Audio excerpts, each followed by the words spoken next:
I'm Ellie Drake, and you're watching Braveheart Women TV.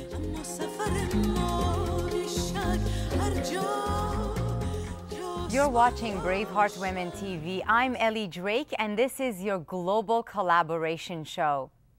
Are you guilty of being an achievement junkie? You support your family, you own your own business, you want to save the world. But is this superwoman mentality what's needed to create change in the world?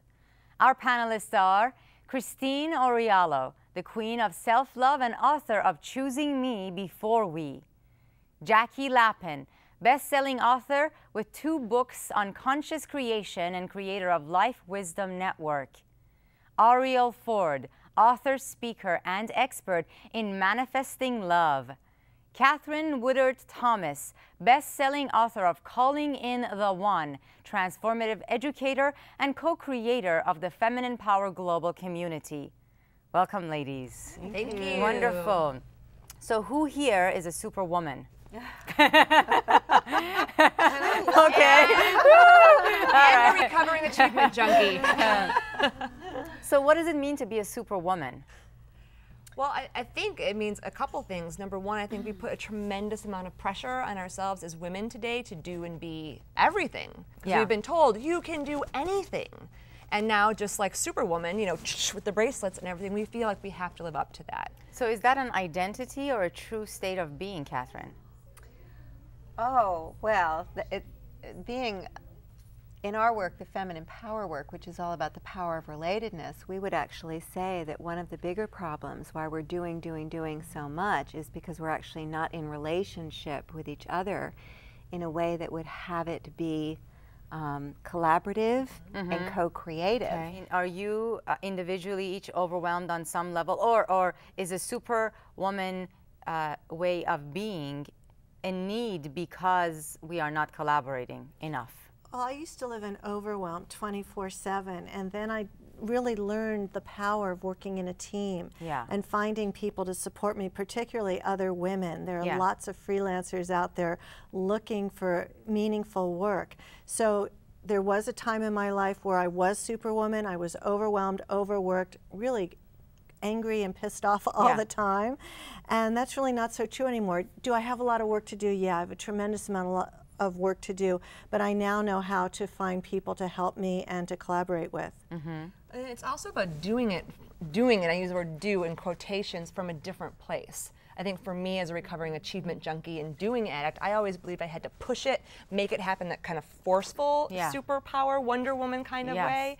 But the way that we work as women is very different. It's much more about sourcing from an internal place of being connected both to other women, but also to, you know, to spirit, whatever that is for you. So basically, is this superwoman mentality, which is a mentality, is a left brain way of thinking. It's really a more masculine energy. Is that getting in the way of us, even as women, changing the world?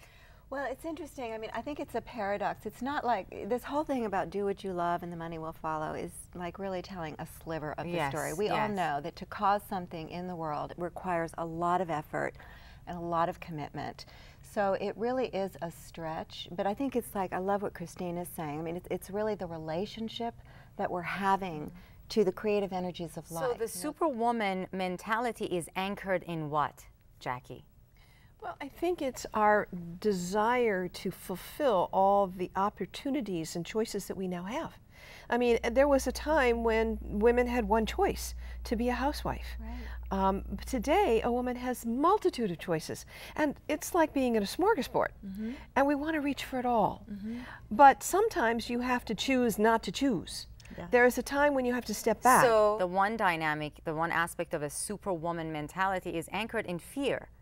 That if I don't do enough, I will lose something. Well, or that I'm not enough. I think one of the reasons why we feel compelled to do so much is because we've been told our value comes from what we do, not from who we are. What you're saying is so great, but it's a collective problem. Like it's kind of the water that we're swimming in our own value system. We value accomplishment and agency and all of this to do, to act, to accumulate and acquire.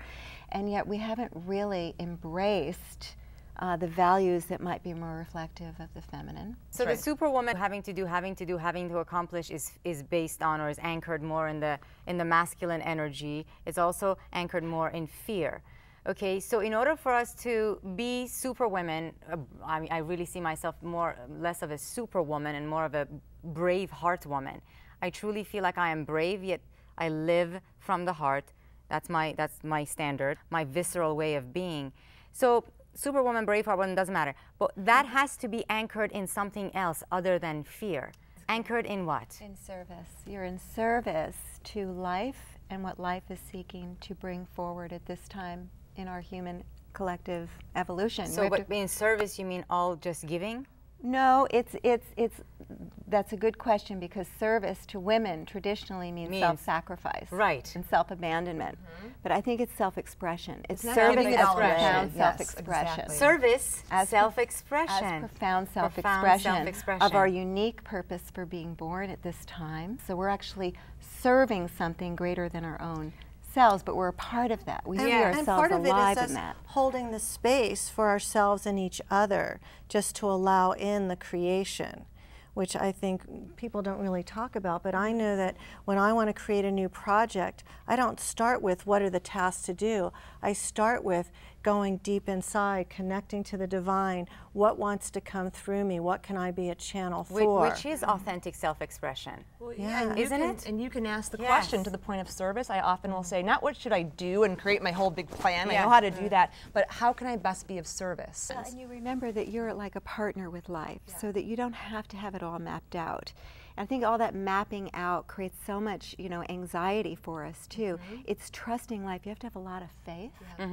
To really trust life and to be listening and trusting yourself and your own intuitive knowing on the next step. So, superwoman, fine, but make sure that you're anchored in, I like that, authentic self-expression, instead of I have to give, I have to do because I just have to. And co-creating with the divine. Co-creating. Knowing that you're not alone, you're not doing this alone. So we're saying co-creating with the divine and collaborating with other people, like women. Yeah. And we require that, and being in a receptive state. That's really something that's vitally important. So much of what women do is, I have to do it myself. Yeah. I have to be the one to, when people offer, they know, I'll take care of it, I'll take care of it. It is, being a superwoman is also knowing when to receive, when to accept help from other people, and to find it being okay to let others take care of you. Well, this new paradigm of superwoman, it's about being receptive, because the other one is not. It's not in that space of receiving. It's really more in the space of doing and giving. And the more you do it, or the more you be it, the more you start to trust it. So we have to summarize this, and I'm going to ask each of you this. For instance, Ariel, with all that you are and all that you teach, what are you receiving from today's show? It's a reminder that I wear the red ruby slippers, and it's not about looking for somebody to do it for me or how can I do it for somebody else. It's just going back to my own heart and trusting that the answers are there. Beautiful. And for you, Catherine? Even I, in moments caught up, I think, oh, this message needs to get out, and I feel such a passion to get it out, and I think it's somehow on my shoulders, and I start to get heavy with it. Which is anchored And then I come here, and it's like, no, it's doing us together. It's all of us together, and we're getting it, and we're being of service and showing up together. Wonderful. And for you, Jackie? And for me, it's also the fact that I have the reminder that I can go to Source as my support system, and it's not always having to be me. I'm currently practicing the feminine superpower of surrender. Yes. And I like that. It's been a wild superpower of surrender. It's been a wild month. And today, and just being on this show and just being with the women, of just surrendering to all these great people who I've wanted to meet and who I've been meeting, and it's like the universe is a divine Rolodex.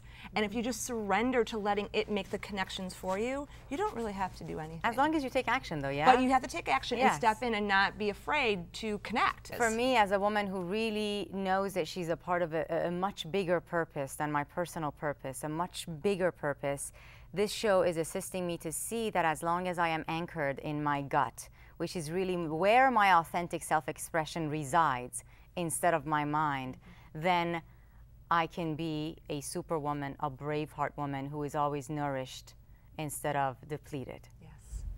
Wonderful. Well, thank you for the show. Beautiful. Remember, we enjoy hearing from you, so don't forget, I just want to hug everybody right now. Don't forget to share your questions and comments in the Braveheart Women TV discussion boards. You can also access Jackie's exclusive video, 7 Steps to Consciously Creating Your Life, in your core member section. On behalf of our panelists, Christine, Jackie, Ariel, Catherine, and myself, Ellie, thank you for watching Braveheart Women TV, and remember, be inspiration in action.